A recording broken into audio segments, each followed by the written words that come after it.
Hi guys, this is Too Cute for Cancer and welcome to my channel. My name is Jody and I have been living with cancer for 20 years. I am right now stage 4 metastatic breast cancer that has spread to my bones. And that's just a little bit about myself. My mission for my channel and what you will find here is support, and you will find a lot of statistics and a lot of research because I love to research and I love to do statistics. I like to dig my teeth in and go deep. So you will find a lot of just information, and my mission for the rest of my life is the same as for this channel, is to help as many people that are going through the journey of cancer, maybe chronic illness, or maybe just having a rough time in general, to be a support system, to share and show people how to be the best that they can be in any circumstance, even cancer, even stage 4 cancer. You know, learning to be content where you're at. That's kind of the jive or of the whole channel. So if you would like to join my journey and join our family here, we have a strong community. It is awesome, a very positive place to be. Go ahead and hit that subscribe button now and get that out of the way. And don't forget to set the notification bell. Sorry, my brain's a little all right, now I have to apologize to y'all. I am still recording on my phone because as you know, my computer crashed and it is not good. It cannot be restored. So I have to save some money. I have to wait till payday basically until my Google AdSense money comes so I can get a computer. And I'm super excited about it because I'm reinvesting in the channel, and I already reinvested, and I bought a camera at the beginning of, oh my goodness, I'm so shiny, sorry about that, at the beginning of this year, and I was super excited about that. Now I am going to reinvest by getting me a MacBook Air 13-inch screen, pink, of course. And I'm told that these things are awesome. They go fast, they last forever. There's an editing software built into the computer, iMac movie. Anyway, I'll learn it. It'll be a learning curve and stuff, but I'm super excited. So we just have to bear with me a little tiny bit longer with the phone thing. And I'm sorry because I know that the sound is not good and there's a lot of background noise that I can't edit out, but it's okay. We're gonna do this anyway, right? All right, let's get down to the topic. Should you have chemotherapy? That is kind of the gist of today's topic. Statistics are showing more and more that chemotherapy given over time repeatedly is not showing to be the most efficient way. In fact, the Dana-Farber Institute, that is the Cancer Institute, that's the big fancy one that is kind of leads the way for all others. They are saying that early stage cancers, breast cancers, should not be treated with chemotherapy right off. They say that you should have surgery and radiation and then don't chemotherapy. They're not recommending their patients unless it's spread like lymph nodes or something like that. All right, and the reason for it, they've done various studies that show that when chemo is given too soon, when it's just the what if and maybe there's cells, let's just kill it, they're actually creating a hospital environment, and it's actually shown to make cancer more aggressive and not less aggressive. It starts spreading, and so that's the studies they come up with. Okay, so they are recommending no chemotherapy for early stage cancers. All right. I'm going to share some stories. First, I'm going to share some stories of people that I feel like maybe shouldn't have done chemo. I don't know. I might be wrong. All right. We had a long-term family friend. He was 81 at the time, and he got diagnosed with pancreatic cancer. They immediately said, didn't even really give him a choice. They just said, okay, we'll set you up for chemo, and we're going to hit it hard, blah, blah, blah, blah, blah. Anyway, he was dead within 3 months. His body at 81 was not able to take that much chemotherapy, and really what happened is they shortened his life when, if they had just waited it out, he could have lived with his cancer for maybe even a couple years, maybe 3 to 4 years. That's what they're telling the family now. It was a very sad thing. So that was one situation where I think the doctors were just like very heavy-handed and very aggressive. So that's one. Now there's my friend Carol. She is also, or was, she died a couple years back. She was 79, diagnosed for the second time, and they gave her tons of chemotherapy, the same thing. She got really sick and she died within like 4 or 5 months. Her situation is that she had breast cancer, and it had spread, but only to one spot. It hadn't spread like everywhere.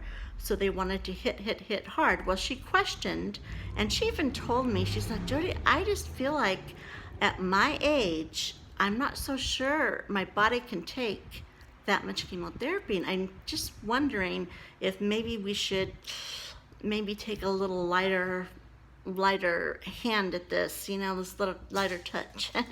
So, but she didn't, because her doctors pretty much said, no, you need to do this. All right, so she did it, and she died. All right. Now, my friend Diane, she got pancreatic cancer, and it was everywhere. By the time they found it, it was stage 4. And this doctor told her, I think chemotherapy it definitely won't work. I think at this stage, it won't slow things down. I think that you should maybe just make peace with this and live whatever time you have left in peace and stuff. But she was like, no, I want to fight, because she wanted to feel like she was fighting. And sometimes by doing chemo, it feels like you're doing something, like you need to be doing something. You can't just let this cancer be in you. You got to fight, get it out. And so she opted for aggressive chemotherapy, and the story, she passed away almost immediately. All right, but that wasn't the doctor's, that was her choice, which I think the doctor was a really good doctor for kind of spelling it out for her. All right. Now, I have met so many people in the chairs beside me when I've gone for chemotherapy, and some of them have just done tons of chemotherapy, and I don't see them, and I ask where they went, and they're gone, they're dead. Then others I see that, you know what, I'm not going to do anymore. I can't handle this anymore. I can't do it. And then I'll see them at a shopping mall, and I'm like, whoa, they're still here? And true story. So I've seen both. All right. Now, success stories from chemotherapy. My niece, just 2 years ago, she had aggressive brain tumor, and they did like hardcore chemotherapy, radiation, and she is cancer-free today. And 2 years later, so she's doing really good. They got it. Chemo was the champ. My friend John Veach, he's the guy that got me into juicing. And we were friends for many years before he passed just recently. Actually, a couple of years. It feels recent, but it's been a couple of years. Anyway, he fought in the beginning with tons of chemotherapy. And then he, like everybody else, was getting really tired. And so he took a break. And they said, well, if you take a break, you only have 18 months because this is like very aggressive. And he, at the time, was only like 35, 36 years old. And he's just like, I don't care. I don't care if I die. I just can't do anymore. All right. He started getting better. So then he started juicing. He started getting his body stronger, and his tumors started shrinking. He lived 26 years, and then the cancer, of course, started growing again.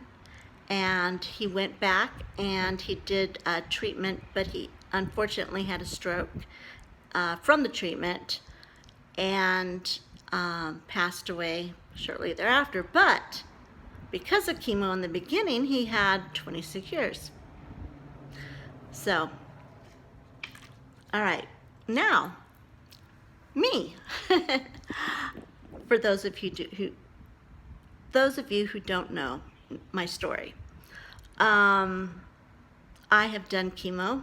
I have done chemo. I have done chemo. I have done. I've done a lot of chemo. They would change the chemo. It didn't work, so they do another chemo. They tried doing the Red Devil, the cocktail, every kind, just trying to get my tumors to respond, and they would not. So I signed up for a trial at City of Hope. I did that. It was very aggressive, and I almost died. So, and it didn't work. Second trial that I was in was actually not, it was mild. I was doing really well with it. And my red count was too low, and I got kicked out of the trial. So that was a bummer. The third trial that I tried to do, it was the first leg of the trial, which is one you do not want to get into. You're like the guinea pig. And it was for late stage cancer patients, and I literally almost died. Very close to dying, so it was really bad. Well, so then I had a choice to make. I could either do more chemotherapy, which the doctors were really pushing for, or I could take a wait and see approach, which was my idea, and my doctor was no. You have triple negative breast cancer. You have the most aggressive breast cancer. You do not want to do that. So I did some research, and I came up with a ton of stuff pretty much supporting what I was thinking. So I took some time off. I meant for it to be like maybe a month to 3 months, and it has been 4 or 5 years since I've done chemo. And my tumors are stable. They are playing peekaboo. Right now, they're not even showing up on a scan. At times, though, they have shown up, and they've been showing up proud, and I was getting a little scared, like maybe I should do chemo, start back up. But then I would hunker down on my eating, my juicing, and prayer, and my tumors would shrink back down, and right now they're doing the peekaboo. So I'm very grateful, but watch and see turned out to be the best decision for me. It rhymes. Watch and see is the best decision for me. Okay, now I'm going to turn the page because, all right, now lean in. You want to know the answer? Do you want to know what's right? There is no right or wrong. That's it.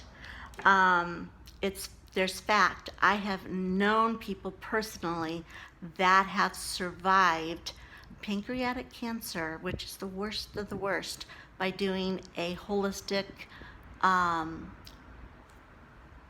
regimen, and they're still alive today. I know people who have done chemotherapy and not pancreatic cancer, but I've known many people that have done chemo and they're thriving today? So, I wonder what the answer is. Oh, I know. It's all based on individual beings. We are all special bodies. We all have special chemistry makeup. We all have a different immune therapy, our immune system, you know. And cancer is just cancer. It's a sneaky little devil.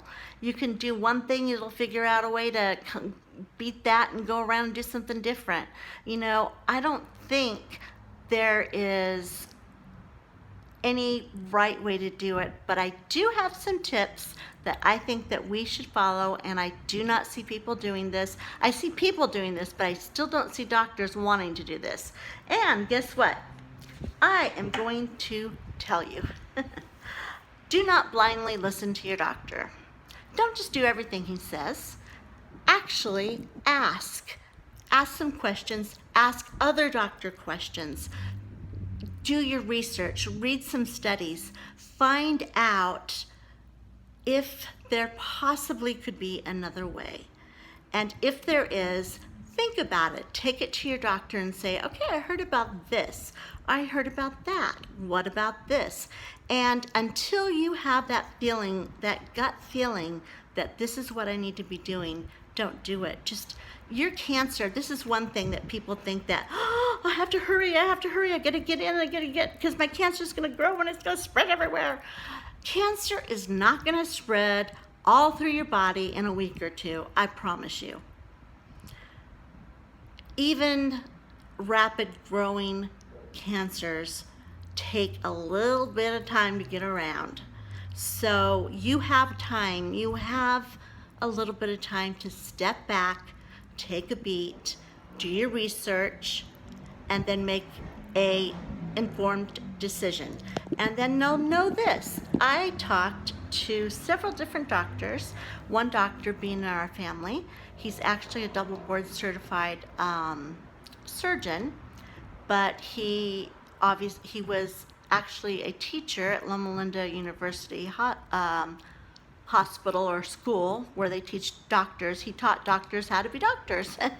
And he said that he thinks, well, because of the way they're trained, number one, and because chemotherapy, radiation, and surgery, the Triple Crown, has been their only mode of fighting up until immunotherapy jumped in. That's all they have to offer the patient. And insurance companies, it's very sad, but it happens, insurance companies give you kickbacks for using their medications, their chemotherapies. And some of the chemotherapies are very expensive. So doctors are encouraged to use this life-saving medication. And he explained that the way they explain it to you is they're kind of like making it seem like if you don't, you're going to be killing people. If you don't choose this chemotherapy that we are offering to sell you for a lot of dollars, then you are actually robbing people of their lives, which in reality, no. So doctors are being pressured from the insurance company. It's all they know, and they do it over and over and over again. And some doctors, not all doctors, are not taking time to step back and look at each individual case and person. So there is that.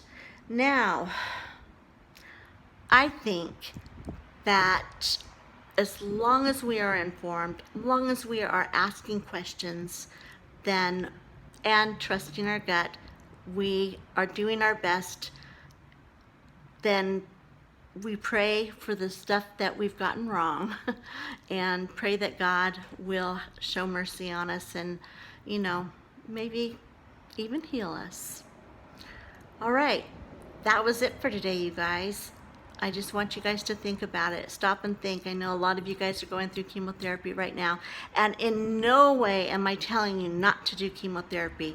All I am telling you is take a beat, ask a question, wait and see if your cancer is actually going to act aggressively, depending on your situation, where it is in your body. If it's in your organs, of course, it's a different situation. But sometimes, like my bones, the doctor was wanting to be super aggressive, and it's in my bones. And all it was doing was making me weaker and sicker. And it just, I don't know. Take a beat, ask questions, do your research, and don't go blindly following your doctors. And ask for a second opinion outside of your network. Actually interview maybe a holistic practitioner. Not that you want to go to him, just interview one and see what their perspective is. You never know. All right, that's it for today, you guys, and I apologize once again for the phone, and I'm so hot and oily today. I was just like out with the kids all day, and anyway. All right, this is Too Cute for Cancer, and I'm going to sign off right now and stop talking. And you guys have a wonderful Sunday, and I will see you guys on Wednesday with another episode of Too Cute for Cancer.